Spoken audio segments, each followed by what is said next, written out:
Hello and welcome to episode 4 of FTB Interactions. I am nearly done making the Overworld portal blocks. I just need to wait for a bunch of stuff to smelt.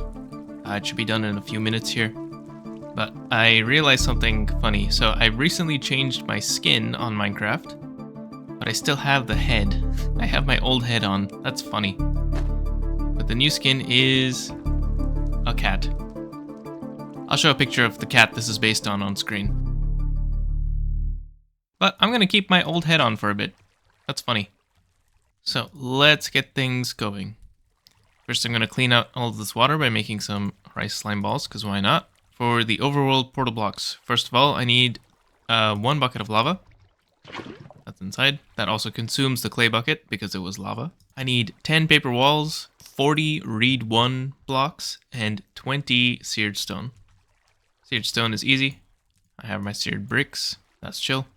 For the reed 1, I need stone slabs, which gets me X stone tiles. If you've played GTNH or if you've watched my GTNH series, you may be familiar with these as Z-tone tiles. This is basically the same thing, but in 1.12. And with these, I can make my reed 1. I think I need a chisel to switch between the types of reed. I can't just scroll between them. That's okay. And finally, the paper walls. And here we go. 10 Overworld portal blocks. Now this gives me a few nice things. A teleporter from Simple Teleporters, an ender shard, which is used with the teleporter, and a riot shield. Now I'm not very familiar with using the offhand or the shield. Like this is past my time. I'm a boomer, so you're going to quickly learn that I am very suboptimal when it comes to using the offhand. Anyway, I forgot to mention last time, but when I made the Philosopher's Stone, I actually got a trophy. That's sitting in the chest somewhere. Here it is. And I've gotten another trophy, which is the one to make it to the Overworld, Terra Nova. I'm gonna make a nice trophy room for these trophies, because getting the trophies is actually consistent in this mod pack. It's not like GTNH. But so then I can display them, and because I actually get them when I'm supposed to get them, that's pretty nice. So, Overworld portal. Where do I put this? Let's put it... Oh, I don't know. Guess it doesn't really matter. I'll just put it like here. This is fine. This is built the same way as a regular nether portal. The same shape. And one thing to note is that the time of day is synchronized between the Void World and the Overworld. And as you can see on the top left, it is almost nighttime. In about 1 hour in game, it's going to be nighttime.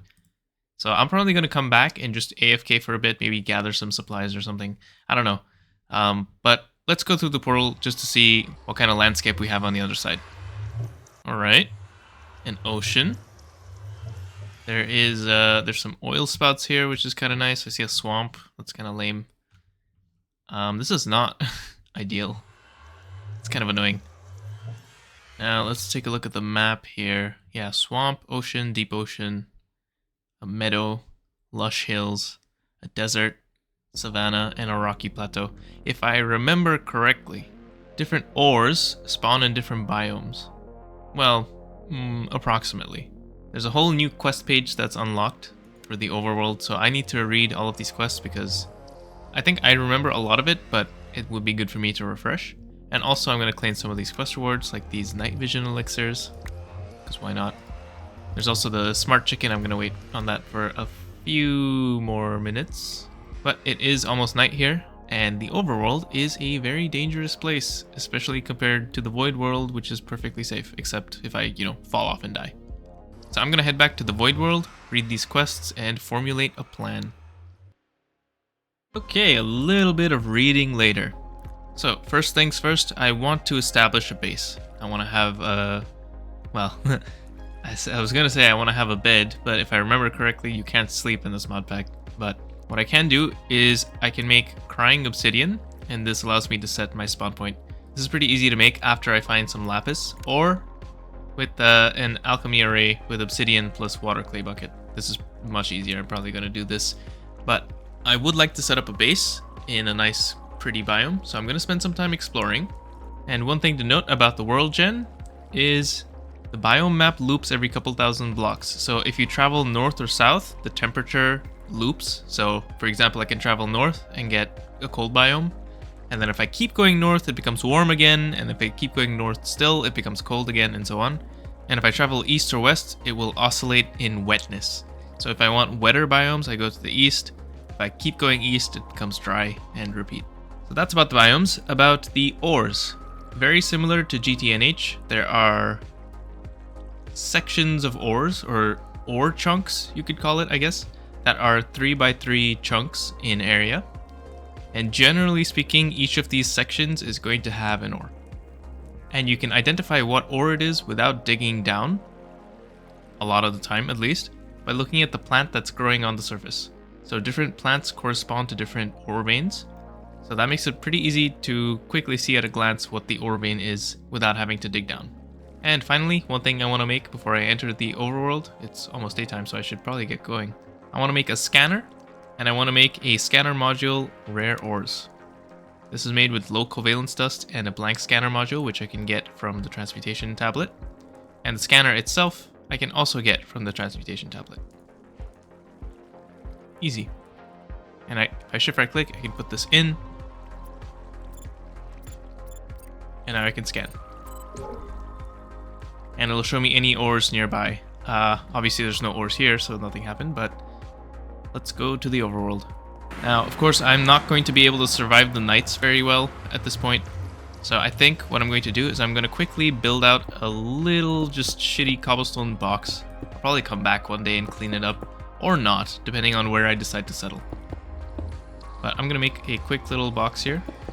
What I'm going to do is I'm going to use the teleporter and ender shard to make a easy way to come back here. And also, I should probably make a waypoint here. Cool. But this is how the teleporters work, right? So I can go to my base, place this teleporter block down, and the way this works is I can go far away. Let's say I have set up my base like way over there. So I come back here with the ender shard in hand, I sneak right click a block. And now the crystal is linked to this block, and I can put it in the teleporter. And now if I stand on the teleporter and press shift, I end up right here. Obviously this is a one-way teleportation, but with the use of /home, it would be very easy to get back. However, I don't really like using /home. It feels a bit cheaty to me. So instead, what I'm going to have to do is set up a second teleporter here, and then shift right click my base with this ender shard, wherever that is. So what's going to happen is I'm going to have this teleporter somewhere at my base, and I can teleport here. And then with this teleporter, once I have a linked location, I can put it inside, and then I can teleport back to my base. This is a pretty significant nerf from how I guess this is supposed to be used with /home, but I personally just don't like /home, so I'm not going to use it. Also, this is a dangerous place. This is not great. And to unlink these ender shards, I can just craft it into nothing. Alright, I am going to spend some time exploring and probably dying a lot. I'm a little scared, but I'm going to try and find somewhere nice to live, and I will be back when I find something.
Well, I found a nice spot. I'll show it to you in the morning. But I have teleported back home for 2 reasons. One is I wanted to pick up the nuggets. That's not as many as I thought there would be. And second, I need to heal up. I mentioned this before, but health regeneration is disabled. At least, natural health regeneration is disabled. So I'm going to need to make some potions of regeneration because those are much better bang for your buck than potions of instant health. And these are made from honeycombs and cohosh. Pretty easy. Especially because the apiary here has like no input. It just generates honey forever. It's pretty nice. Also, what did you think of that little replay mod thing? I've never used replay mod before, so it might have been a little amateurish, but I think the idea is cool. I think I can do a lot with this. Also, it's kind of weird seeing my old skin again. I'm going to take this off. It's the bungus. Here we are. I found a pretty nice spot. Last time in GTNH in HamCorp, I built in a snowy biome. And while I love the aesthetic of a snowy biome, the snow is just very annoying to deal with. So I decided this time I'm going to go for a cold looking biome, sort of. It has like fir trees, which I like. But it's not going to snow here. I'm pretty sure it rains in this biome because it's a temperate rainforest. On the plus side, this also has 90% humidity, which I'm sure will be useful. And the view here is pretty good. I kind of want to add distant horizons just for the view. I think I'll do that between episodes. And I'll also try to get my shaders working, ? I don't know. I'm sort of getting used to the non-shader life now. Anyway, I'm just going to quickly go into creative just to show you what this area looks like, or spectator rather. So check this out. It's just like on the top of this mountain, or plateau even. I don't know what you would call this. It's pretty cool, and it's on the edge of a snowy biome if I really do want some snow. Or at least I thought it was. There's a little bit of snow here. Is it going to be a nightmare to get up and down? Probably. That's fine. That's a logistical challenge. I do like it. I do like it a lot, and I think it is going to be quite an interesting looking base when I'm done with it. Very vertically spread out. I can see like a tower here on top of this mountaintop, another tower here. I think I can do a lot with this. I think it looks promising. Anyway, how do we get started? First of all, I'm gonna need shelter, and I'm gonna need to light this place up because mobs in this mod pack are punishing.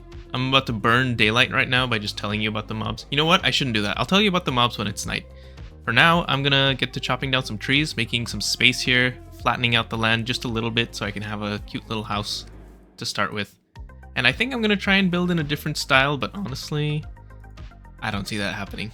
I think I'm gonna eventually revert to my usual, like, Samsa Core spin-off style, which is fine. I do like how it looks, but I don't know. I want to try and learn other building styles as well, so I'm gonna try for a bit to do something more rustic, but I don't know how long that will last. So I'll be back at night to talk about the mobs, and for the rest of the day here, I'm gonna chop down some trees. Night is upon us, and I am safely back home. Now, let's talk about the changes to the mobs. Zombies. They spawn with enchanted armor, they have a chance to spawn riding a pony, they can do jump attacks and apply hunger to me, they have more HP and knockback resistance, and they can break blocks that emit light. That's kind of annoying. But baby zombies burn in the sunlight. Well, unless they spawn wearing a helmet, I guess. Skeletons have a chance to spawn as bosses, have more HP, shoot faster, and also spawn with enchanted armor and weapons. But wither skeletons spawn everywhere in the nether instead of just in fortresses. Endermen. Not only can they teleport themselves, they can also teleport players. Great. And they can blind you. But they are guaranteed to drop at least one ender pearl, so that's pretty nice. Oh, and by holding an ender pearl in your inventory, you can prevent the teleportation ability. Oh, that's cool. Creepers. They turn invisible when they're about to explode, and they can explode while they're burning. I didn't know they couldn't do that normally, but that's about it. Spiders don't take fall damage. Great. And they have a chance to spawn with a mob riding it.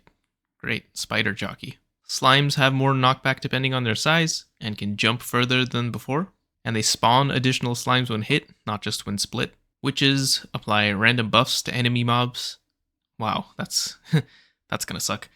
And they can throw lingering potions instead of splash potions. I don't know what the difference is. Is it just a longer duration? I don't know. And they poof in bats upon death. Ew, I hate bats. They're so annoying. After we enter the Bronze Age, we also get Mutant Steves. Okay. Crimson Knights from Thaumcraft, I guess. There's also Evokers. I don't know what these are. Remember, I'm a vanilla Minecraft noob, so I don't know what these are. The different variants of the Blaze also spawn in different biomes. That's nice. And Vindicators. I don't know if anything's been changed. It doesn't say, so I assume not. Also no idea what a Vindicator does in vanilla Minecraft. May as well look at progression while it's still nighttime. The first thing I need, copper. The second thing I'm going to need, probably like iron or something for steel. Basically, all of these ores are eventually going to be useful, so I should start running around and mapping out these ores on my map. I may have to go a long way, so maybe I can make more portals? Or teleporters, they're called? Maybe I can, actually. So if I get my hands on a luminous crafting table and some gold, I should be able to make more teleporters. That would be pretty nice. So I'm gonna hop back to the overworld, continue to terraform a little bit, maybe build a little house, and then I'm gonna get started looking for ores. Alright, time for some early game shenanigans.